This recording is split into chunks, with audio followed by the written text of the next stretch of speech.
इन्दसयवन्दियाणं तिहुवणहिदमहुर्विशद्वक्काणम् अन्तातीतगुणाणं नमो जिणाणं जितभवाणम्। बोलिए श्री खजराट पार्श्वनाथ भगवान की जय।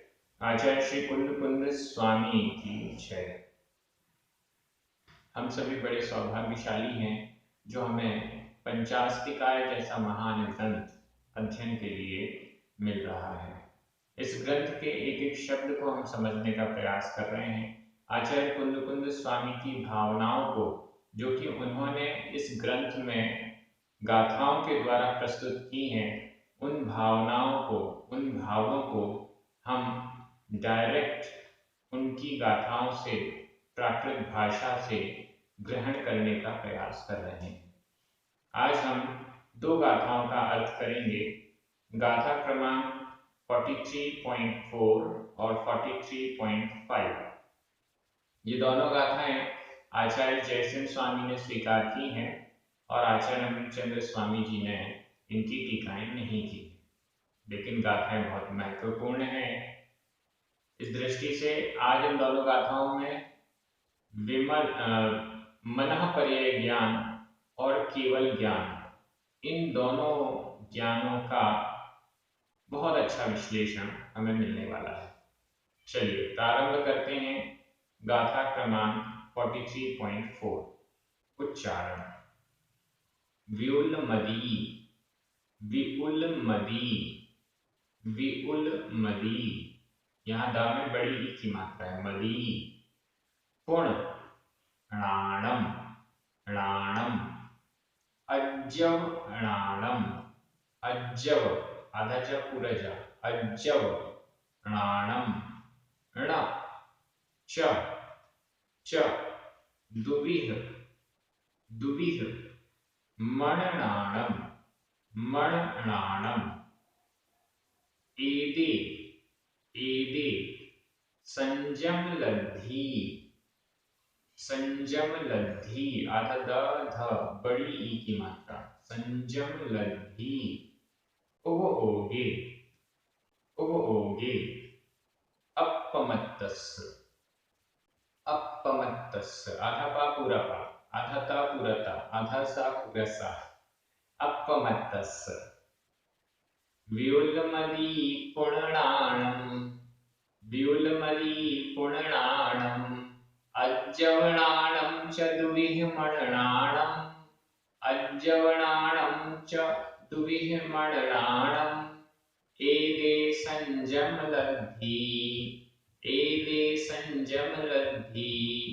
उवओगे अपमत्तस्य, उवओगे अपमत्तस्य। गाथा बहुत अच्छी है और सरल भी है, आपको बहुत जल्दी समझ में आ जाएगी। मणनाणम, मण मनः पर्याय, ये शब्द हम जोड़ लेते हैं, नाणम यानी ज्ञान। मनः पर्याय ज्ञान कैसा होता है? मनः पर्याय ज्ञान दो प्रकार का है। व्युलमदी पुण णाणम, पुण यानी और, व्युलमदी णाणम, अज्जवनाणम च दुविह, दुविह दो प्रकार का। दु यानी दो, विह यानी प्रकार, दो प्रकार का है। पहला व्युलमदी णाणम, व्युलमदी विपुलमति, णाणम यानी ज्ञान, विपुलमति नामक ज्ञान।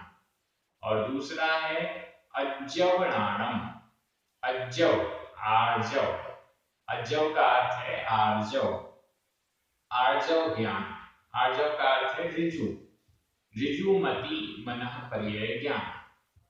मनः पर्याय ज्ञान क्या है, इसको समझ लेते हैं।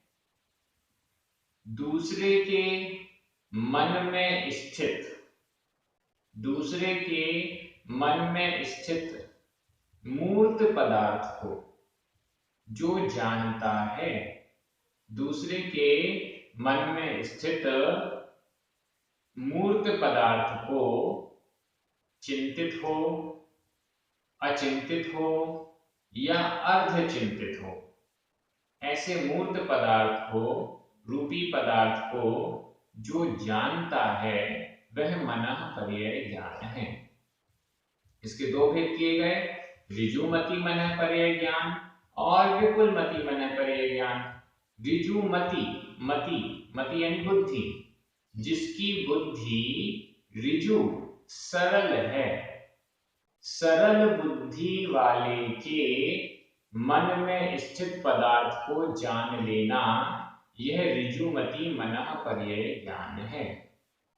फिर से सुन लीजिए, ऋजुमति, ऋजु यानी सरल, मति सरल मति वाले, सरल बुद्धि वाले व्यक्ति के मन में जो चिंतन चल रहा है, हो चुका है, होएगा, उस पदार्थ को जान लेना, यह ऋजुमति मनः पर्यय ज्ञान है।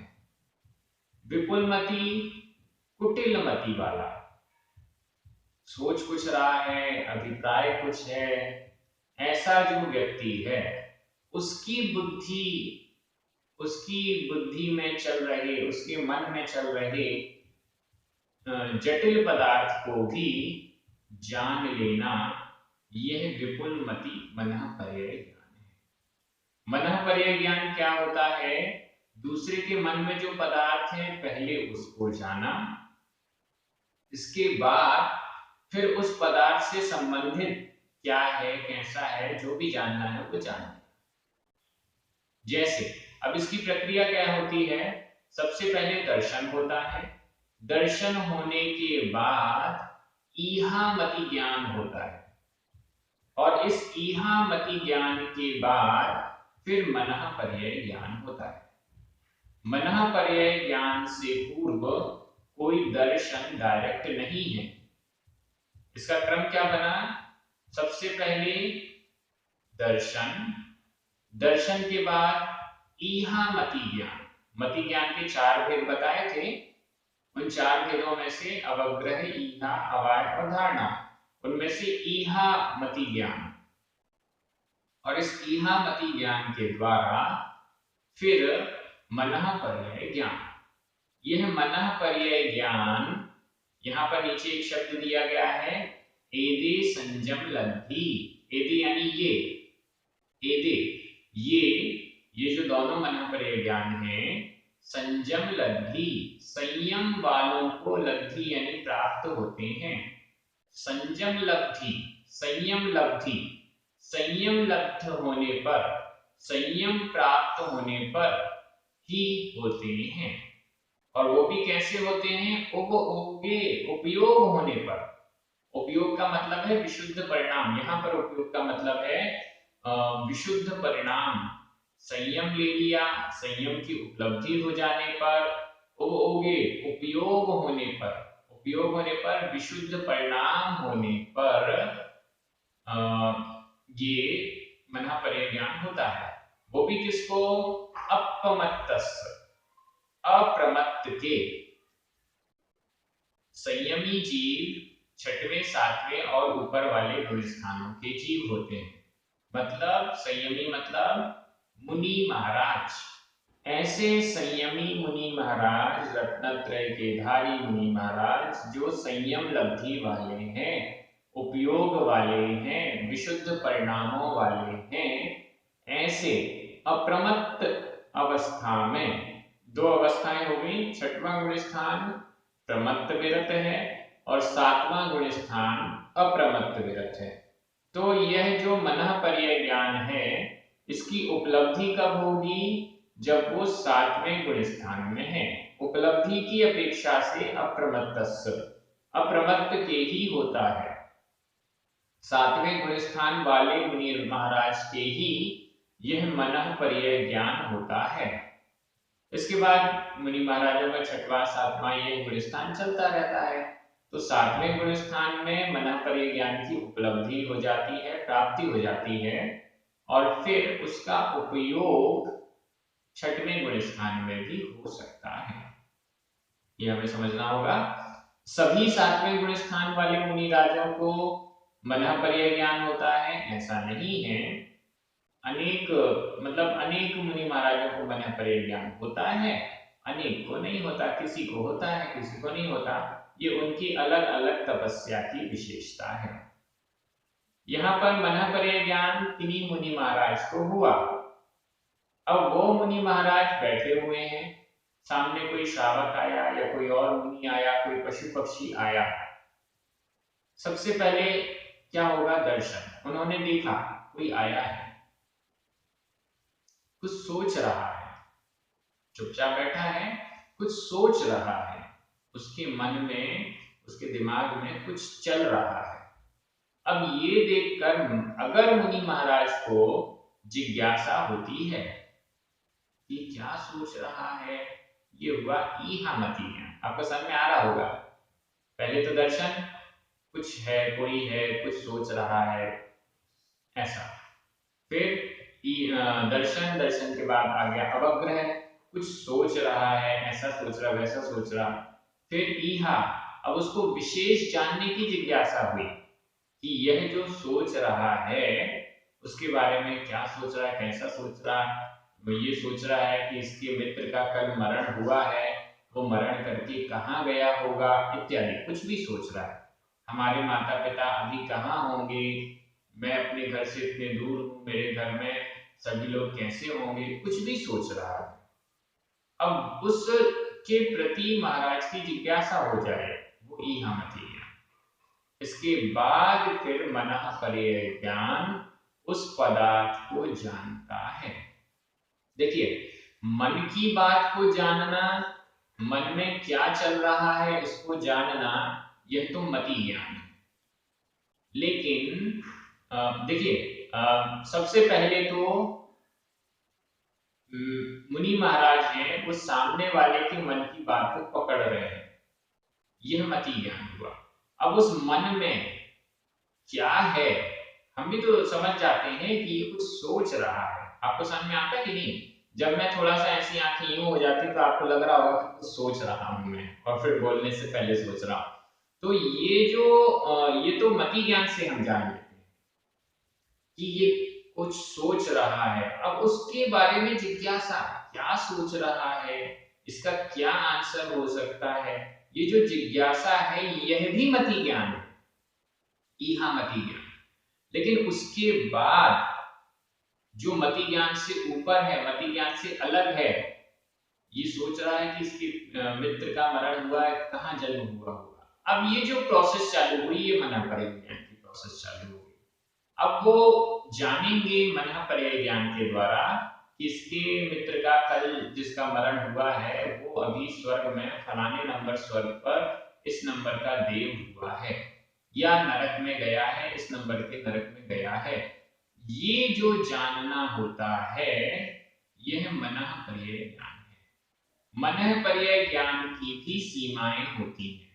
उस सीमा के अंतर्गत यदि है तो जान पाते हैं, और उस सीमा से बाहर है तो जान नहीं पाते। वो सीमा भी अवधि ज्ञान की तरह ही है। अवधि ज्ञान और मनः पर्याय ज्ञान में बहुत सारे डिफरेंस, अंतर हमें समझ में आएंगे, और कुछ समानताएं भी समझ में आएंगी। अवधि ज्ञान और मनः पर्याय ज्ञान दोनों ही प्रत्यक्ष ज्ञान है, आत्मा से डायरेक्ट जानते हैं। इनको इंद्रिय और मन की सहायता नहीं चाहिए होती। जब मनः पर्याय ज्ञान लगाया जाता है तब इंद्रिय और मन की कोई सहायता नहीं चाहिए। उससे पहले जिज्ञासा हुई, उसमें हमारे मन की सहायता है, उससे पहले इंद्रियों की सहायता है, क्योंकि वो मति ज्ञान था। लेकिन उसके बाद जब मनः पर्याय ज्ञान लगाया जाता है तब इंद्रिय और मन की सहायता की कोई आवश्यकता नहीं होती। अवधि ज्ञान भी सीमित जानता है, मनः पर्याय ज्ञान की भी सीमाएं हैं। अवधि ज्ञान भी रूपी पदार्थ को, मूर्त पदार्थ को ही जानता है, मनः पर्याय ज्ञान भी रूपी पदार्थ को, मूर्त पदार्थ को ही जानता है। ये समानताएं हैं। लेकिन डिफरेंस कैसा है? अवधि ज्ञान तो तपस्या आदि के द्वारा भी होता है, और देव और नाट्यों को फ्री में भी मिलता है, भाव प्रत्यय भी होता है।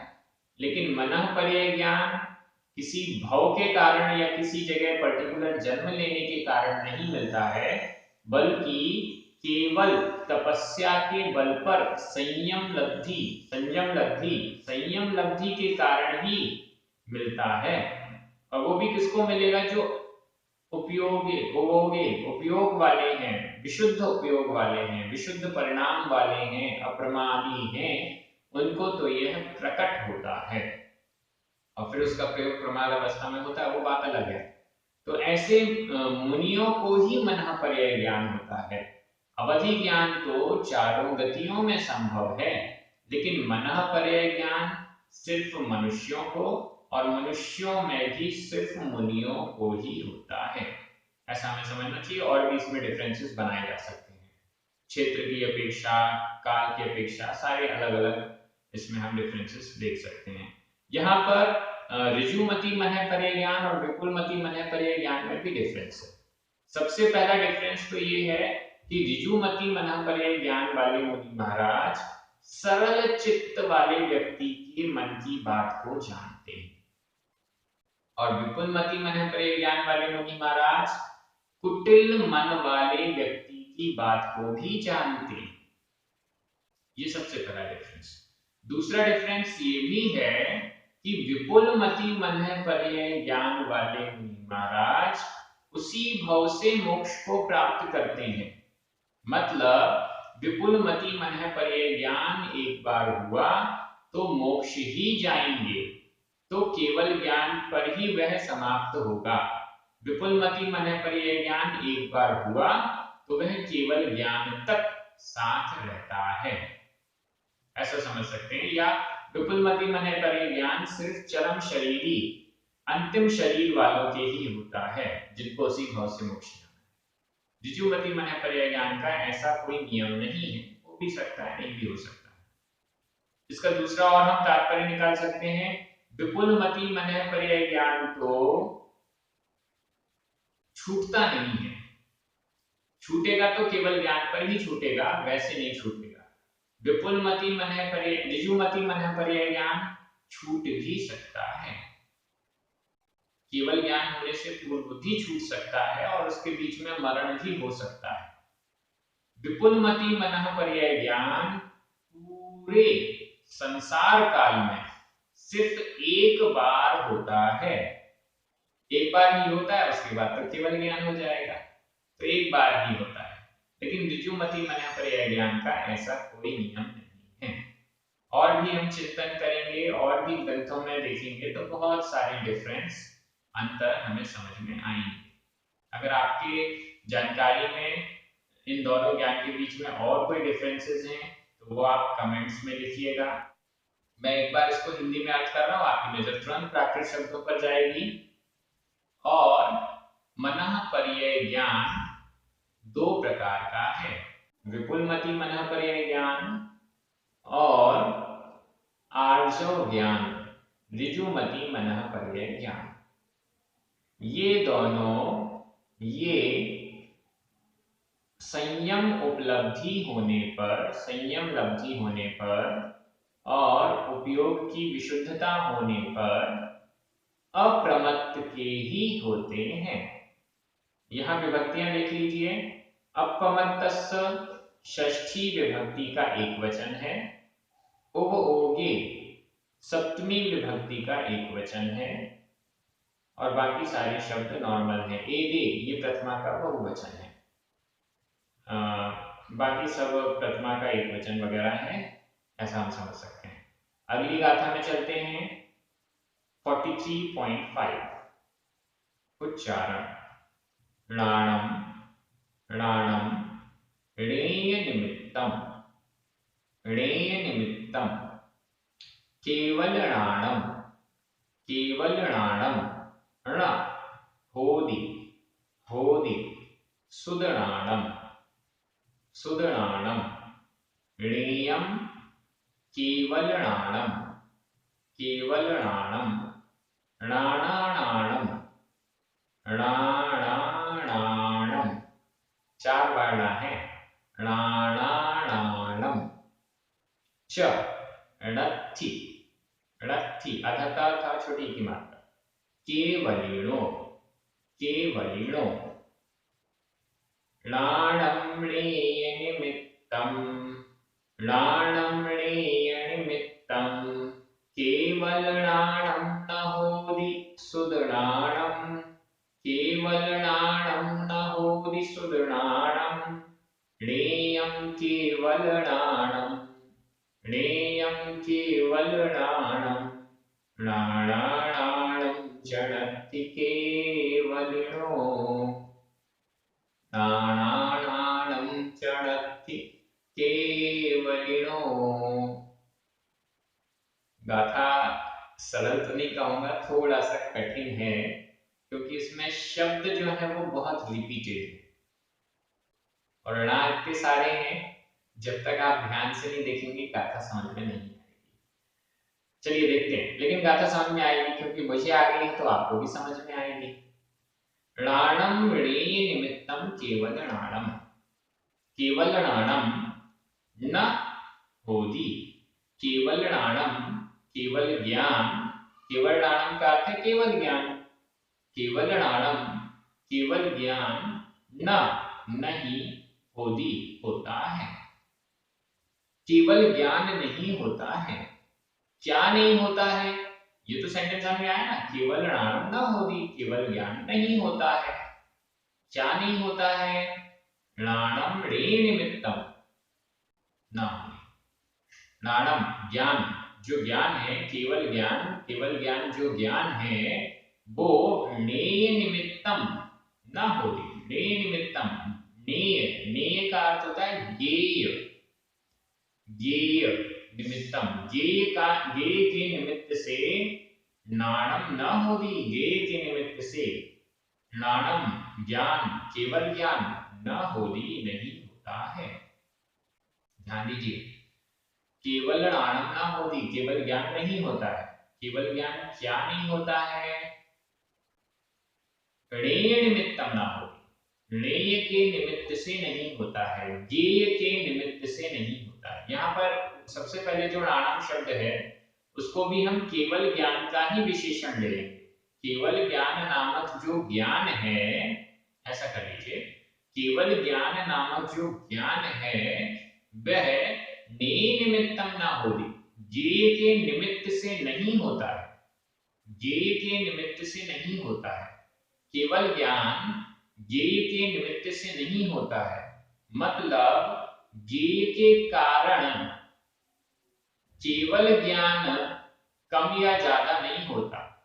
हमारा मति ज्ञान, शुद्ध ज्ञान, अवधि ज्ञान या मनःपरि ज्ञान, ये चारों ज्ञान तो ज्ञेय के अनुसार, ज्ञेय होता है तो हम जानते हैं, ज्ञेय नहीं होता तो हम नहीं जानते। लेकिन केवल ज्ञान में ऐसा नहीं, मति ज्ञान आदि में तो ज्ञेय उपस्थित होगा तब जानेंगे, लेकिन केवल ज्ञान में ज्ञेय उपस्थित हो चाहे नहीं हो इससे कोई फर्क नहीं पड़ता है।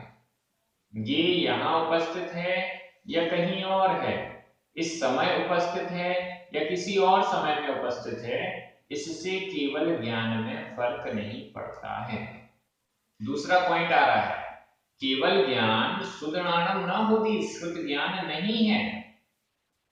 केवल ज्ञान, केवल ज्ञानी भगवान, सर्वज्ञ भगवान की दिव्य ध्वनि खिरी, उस दिव्य ध्वनि को गणधर स्वामी ने कैच किया, ग्रहण किया और उससे द्वादशांग रूप शुद्ध ज्ञान की रचना की। ठीक है ना, यही सिस्टम है। गणधर स्वामी ने दिव्य ध्वनि, केवल ज्ञान से, केवल ज्ञानी से उत्पन्न दिव्य ध्वनि को सुना और फिर द्वादशांग रूप शुद्ध ज्ञान की रचना की, द्वादशांग की रचना की। तो यह जो केवल ज्ञान है वह ही शुद्ध ज्ञान होता होगा? नहीं, ऐसा नहीं है। केवल ज्ञान शुद्ध ज्ञान नहीं है। ठीक है, ये बात आपको क्लियर हो रही है? केवल ज्ञान अलग है और शुद्ध ज्ञान अलग है। केवल ज्ञान शुद्ध ज्ञान नहीं है, ये एकदम स्पष्ट हो जाना चाहिए। केवल ज्ञान अलग है। केवल ज्ञान क्या है? जिस ज्ञान के द्वारा ज्ञानावर्णी कर्म के क्षय हो जाने से, ज्ञानावर्णी कर्म के संपूर्ण क्षय हो जाने से जो ज्ञान प्रकट हुआ, पूर्ण ज्ञान प्रकट हुआ, वह केवल ज्ञान है। और इस केवल ज्ञान के द्वारा प्रति समय, एक ही समय में समस्त द्रव्य और उनकी जितनी भी पर्यायें हैं, अनंत पर्यायें, भूतकाल की, वर्तमान काल की, भविष्यत काल की, तीनों लोकों की, अलोक की, जितना भी ज्ञेय पदार्थ है वह सब केवल ज्ञान में झलकता है, ऑटोमेटिक झलकता है, ऐसा हमें समझना चाहिए। तो यहां पर केवल ज्ञान शुद्ध ज्ञान नहीं है, यह भी स्पष्ट कर दिया, क्योंकि कई लोगों को ये बात मन में आती होगी, केवल ज्ञान का ही तो अंश है शुद्ध ज्ञान, केवल ज्ञानी की वाणी को ही तो द्वादशांग रूप किया गया है, तो केवल ज्ञान भी शुद्ध ज्ञान रूप होना चाहिए, ऐसा नहीं है। केवल ज्ञान की प्रक्रिया अलग है, शुद्ध ज्ञान की अलग है। शुद्ध ज्ञान तो हम सभी को हो सकता है, लेकिन केवल ज्ञान अभी हमें नहीं है, तो केवल ज्ञान अलग है, शुद्ध ज्ञान अलग है। नेयम केवल ज्ञान, लेकिन णेयम केवल नाणम, केवल नाणम, केवल ज्ञान, णेयम ज्ञेयभूत तो है। इतनी अच्छी गाथाएं हैं और एक एक शब्द जब समझ में आता है तो अंदर का जो आनंद है वो एक अलग ही है।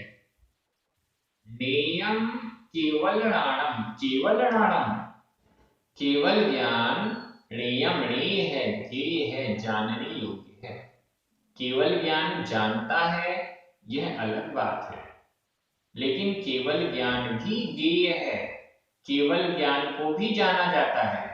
एक केवली भगवान दूसरे केवली भगवान के केवल ज्ञान को जानते हैं कि नहीं? जानते हैं। क्यों जानते हैं? क्योंकि केवल ज्ञान भी तो ज्ञेय है।